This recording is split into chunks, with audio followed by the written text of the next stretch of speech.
الحمد لله رب العالمين والصلاة والسلام على سيد الأنبياء والمرسلین اما بعد۔ آج کتاب العلم کا جو باب ہے وہ بھی احادیث کو روایت کرنے کے علم سے متعلق ہے، اور اس کا عنوان ہے باب ما یذکر فی المناولہ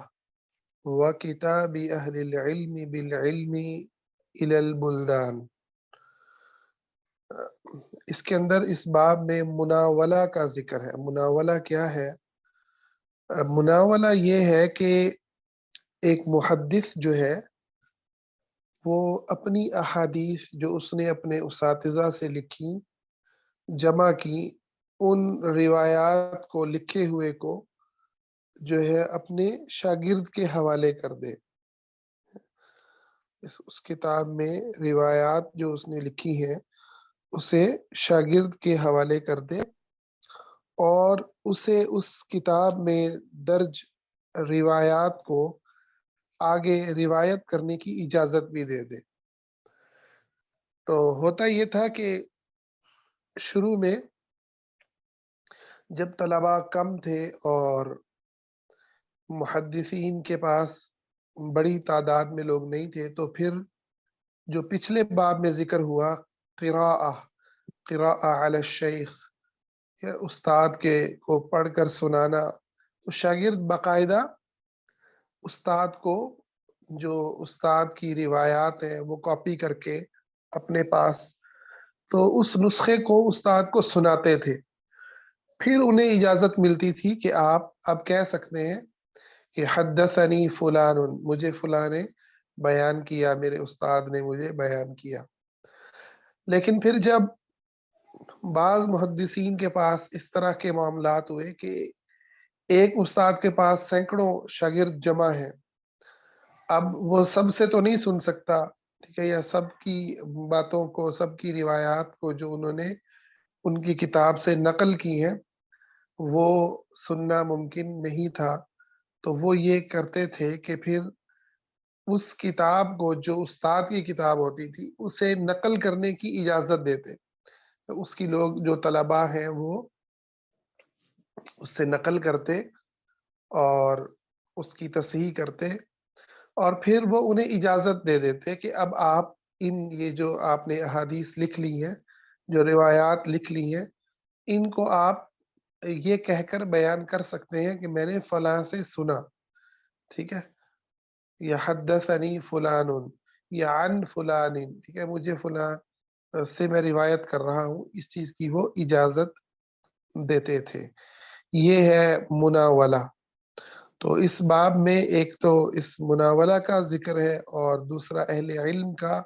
علم کی باتوں کو لکھ کر دوسرے شہروں کی طرف بھیجنا۔ تو وہ کہتے ہیں قال انس کہتے ہیں رضی اللہ عنہ، نسخ عثمان المصاحف فبعث بها الى الآفاق۔ عثمان رضی اللہ تعالی عنہ نے اپنے دور خلافت میں جو ہے وہ کئی ایک مصاحف تیار کیے۔ مصاحف جو ہے جمع ہے مصحف کی،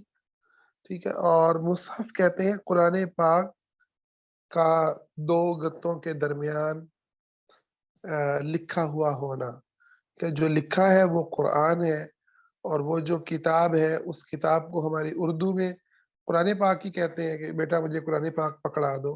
اور عرب اس کو مصحف کہتے ہیں، یا آپ کہہ لیں علمی زبان میں اس کو مصحف کہتے ہیں۔ تو یہ کہنا، وہ عرب اس چیز کو ناپسند کرتے ہیں کہ آپ کہیں مجھے قرآن دے دو، کہ مجھے مصحف دے دو، اعطینی المصحف، ٹھیک ہے، کہ قرآن وہ ہے جو اس کے اندر پڑھا جا رہا ہے، اس مصحف کے اندر جو پڑھا جا رہا ہے۔ تو حضرت عثمان نے کیوں یہ جو ہے وہ نسخے تیار کیے تھے؟ تو اس کی وجہ یہ تھی، شیخ ابن عثیمین نے اس کو بڑا خوبصورت لکھا ہے کہ قرآن جب اترا ہے تو قرآن 7 حروف پر اترا ہے، یعنی ایک لہجہ قریش کا تھا، یعنی سمجھے 7 لہجوں پر اترا ہے، 7 عربی کے 7 انداز کے اندر یہ پڑھا جا رہا تھا۔ جو اس دور کے اندر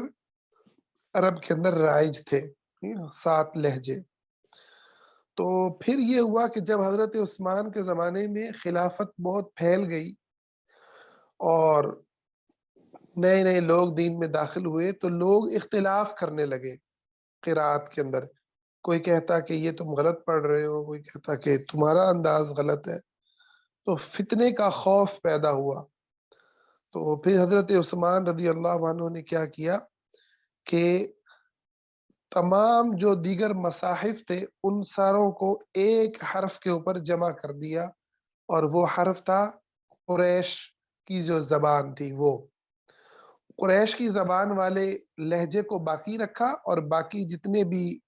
اس کے علاوہ جو باقی لہجوں کے والے مصاحف تھے ان سب کو انہوں نے جو ہے وہ جلا دیا۔ ایک روایت کے اندر ہے ان کو جلا دیا۔ اور پھر وہ جو قریش کا لہجہ تھا کہ اس لہجے کو والے مصحف کو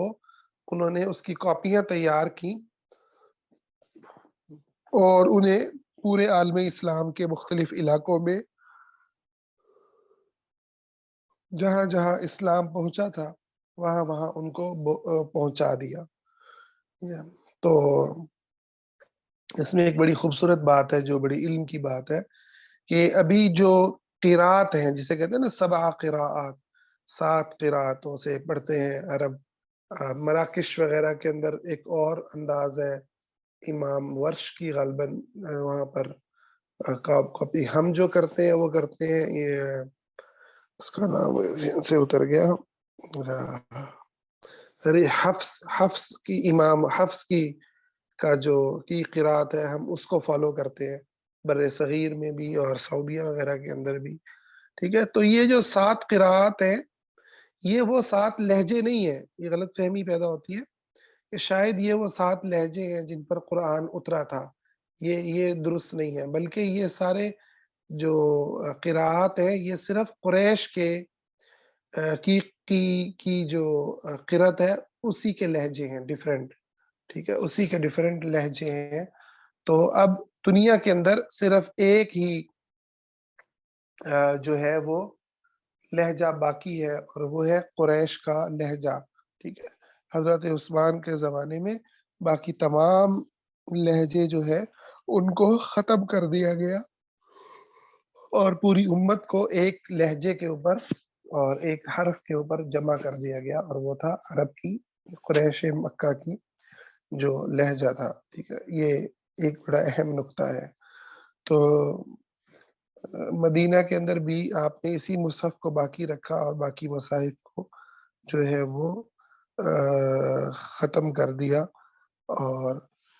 اب یہ جو آپ نے کیا کہ قرآن کو لکھا اور پھر مختلف علاقوں کے اندر بھیجا، اس سے یہ دلیل نکال رہے ہیں کہ علم کی بات کو، احادیث کو، روایات کو لکھ کر جو ہے لوگوں کے سپرد کیا جا سکتا ہے۔ یہاں سے یہ دلیل نکال رہے ہیں۔ کہتے ہیں وَرَآ عبد اللہ بن عمر وَيَحْيَى بن سعید ومالک ذَلِكَ جائزاً۔ عبداللہ بن عمر، یحییٰ بن سعید اور امام مالک کے نزدیک بھی یہ جائز ہے۔ آگے فرماتے ہیں وَاحْتَجَّ بَعْضُ أَهْلِ الْحِجَازِ فِي الْمُنَاوَلَةِ بِحَدِيثِ النَّبِيِّ صلی اللہ علیہ وسلم۔ بعض اہل حجاز کے علماء نے جو حدیث کو لکھ کر سپرد کرنا ہے شاگردوں کے، جسے مناولہ کہتے ہیں، اس کے جواز کے لیے دلیل ایک حدیث سے نکالی ہے کہ آپ نے ایک لشکر کے امیر کو ایک جو ہے وہ پیغام لکھا، اور اسے کہا لا تقرأہ،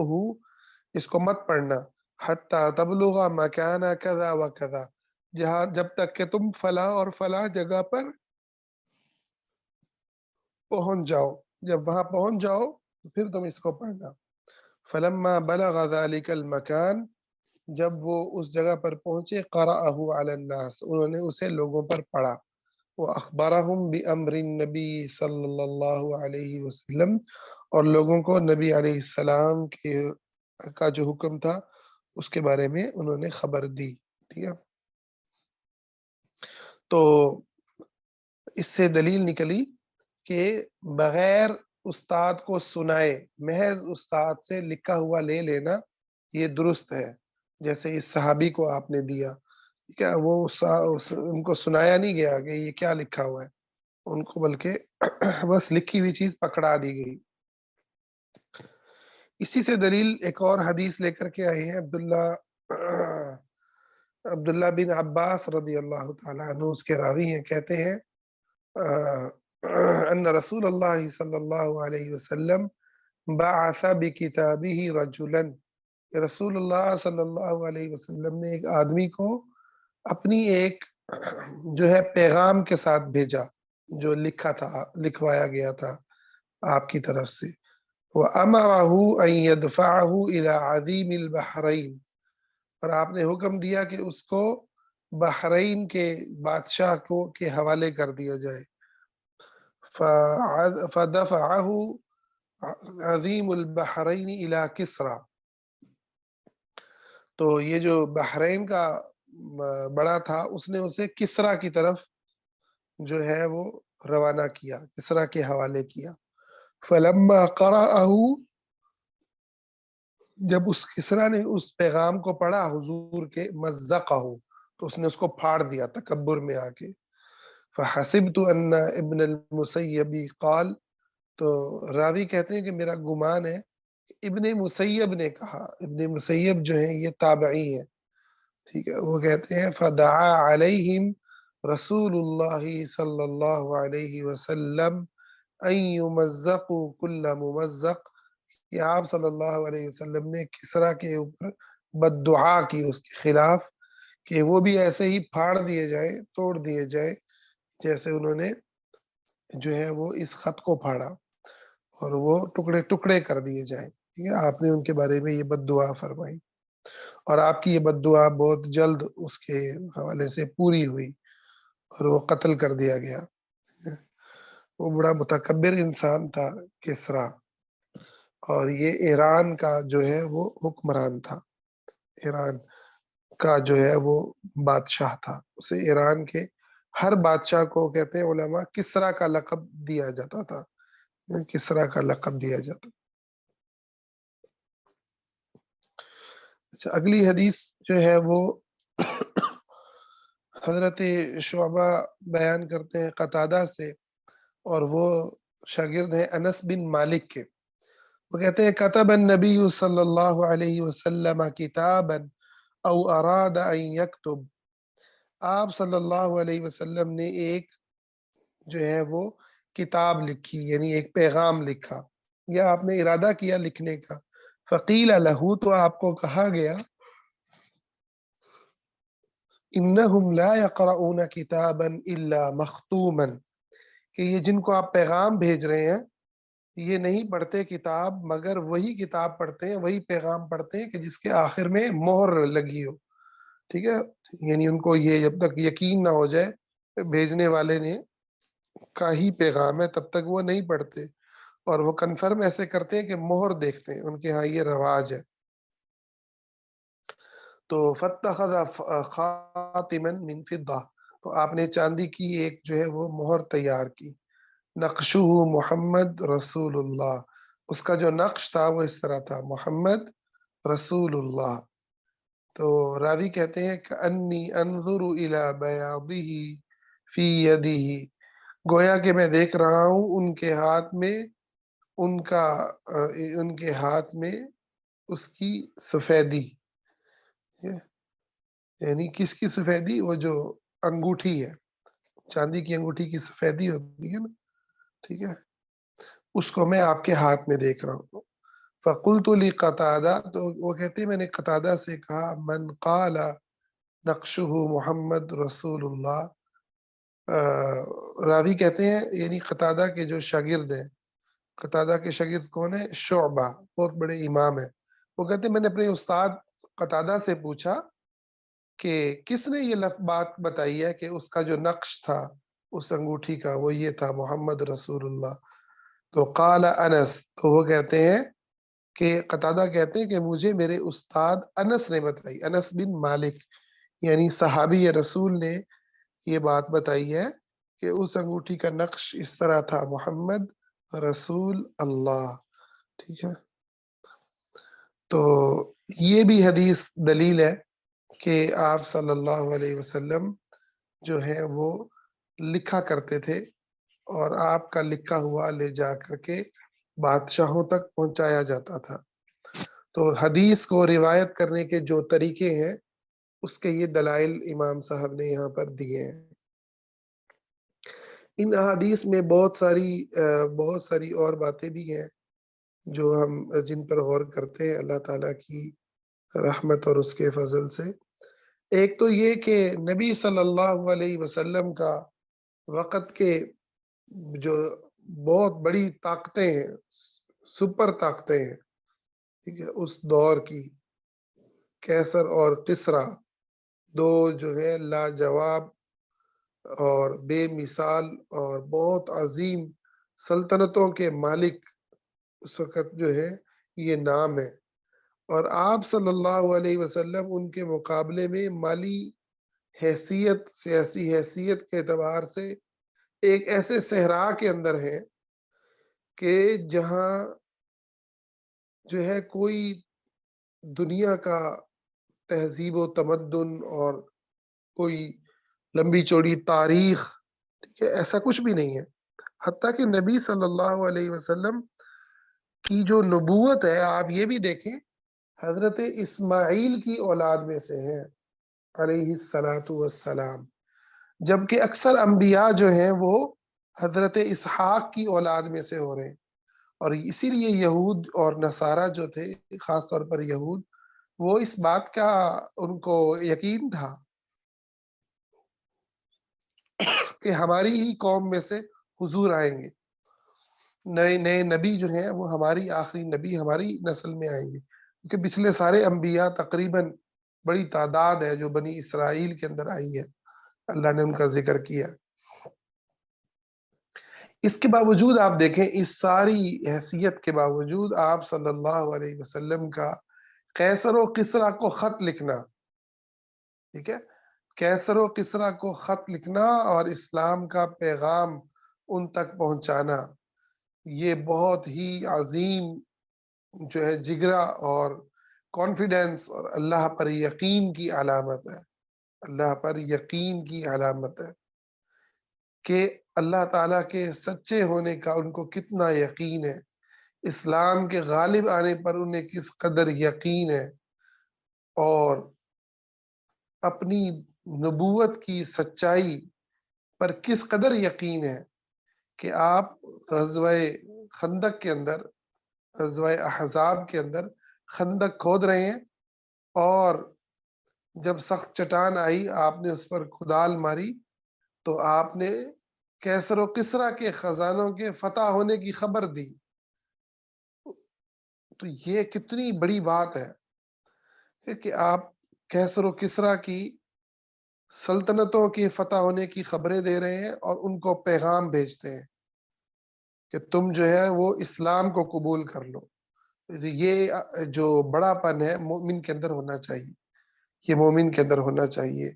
کہ وہ دنیا کو پیغام دیتے ہوئے جھجکے نہ، کہ یقین کے ساتھ وہ کھڑا ہو،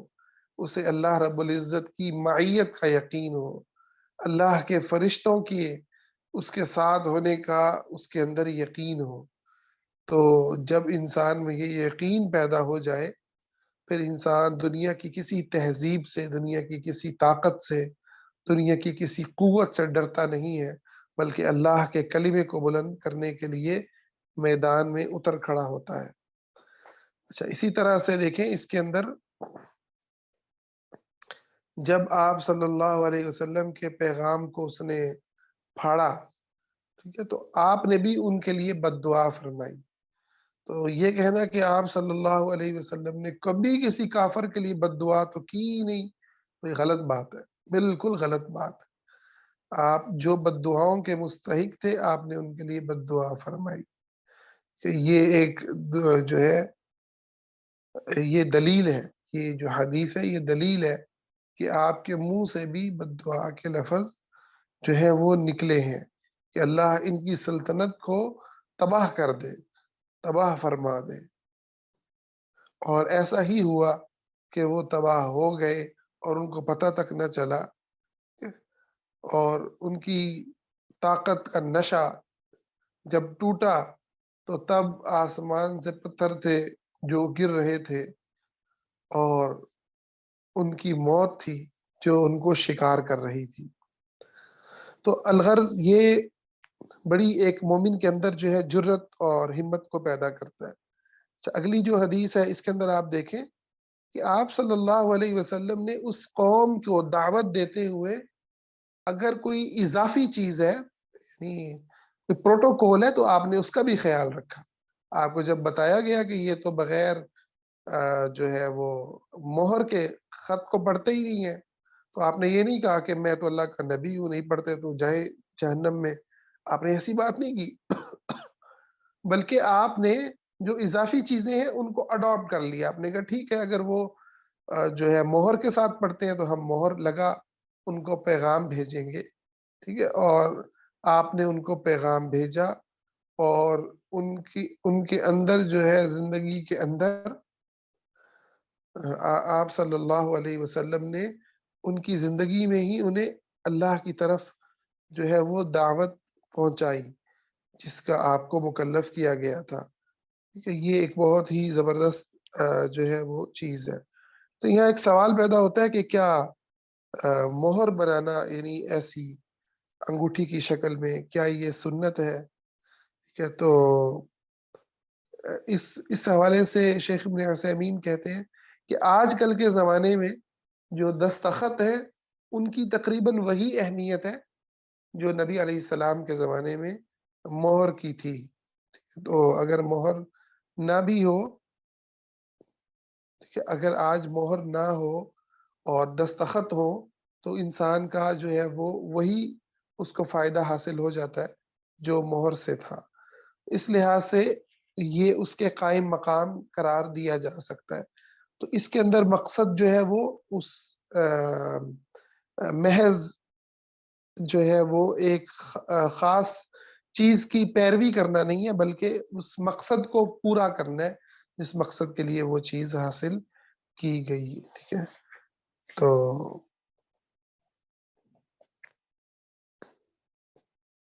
اچھا، اس کے اندر جو ہے وہ ایک یہ بھی پتہ چلا کہ ضرورت کے لیے ہم مہر کو، انگوٹھی کو جو ہے ہم بطور مہر استعمال کر سکتے ہیں۔ ٹھیک ہے، بطور مہر استعمال کر سکتے ہیں، اور یہ جو مہر ہوگی، جو انگوٹھی ہوگی، وہ چاندی کی ہوگی، سونے کا جائز نہیں ہے، مرد کے اوپر جائز نہیں ہے۔ اچھا